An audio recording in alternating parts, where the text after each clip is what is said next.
ଠିଆ ଥଇରେ ଠିଆ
ସେଠି କାର୍ଯ୍ୟକ୍ରମ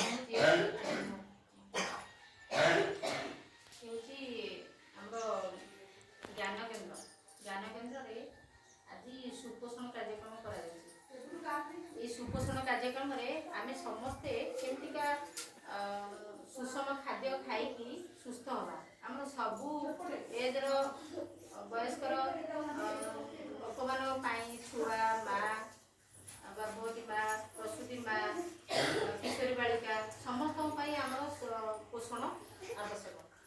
ଆମେ ଯାହା ଖାଉଛେ ଘରେ ତାକୁ କେମିତିକା ଜାତୀୟ ପତାକାର ଯେଉଁ 3ଟା ରଙ୍ଗ ଅଛି ସେଇ 3ଟା ରଙ୍ଗ ଭିତରେ ଯେଉଁ ସବୁଜ ହଳଦିଆ ଆଉ ଧଳା 3ଟା ରଙ୍ଗ ଥିବା ଦରକାର।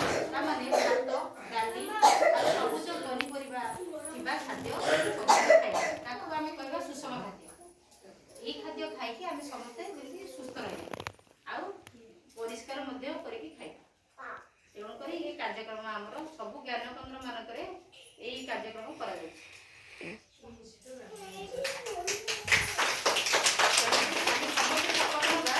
ଯେମିତିକା ସୁପୋଷଣ ଖାଇକି ଆମ ପଞ୍ଚାୟତକୁ ଆମେ ସୁପୋଷିତ କରିବା।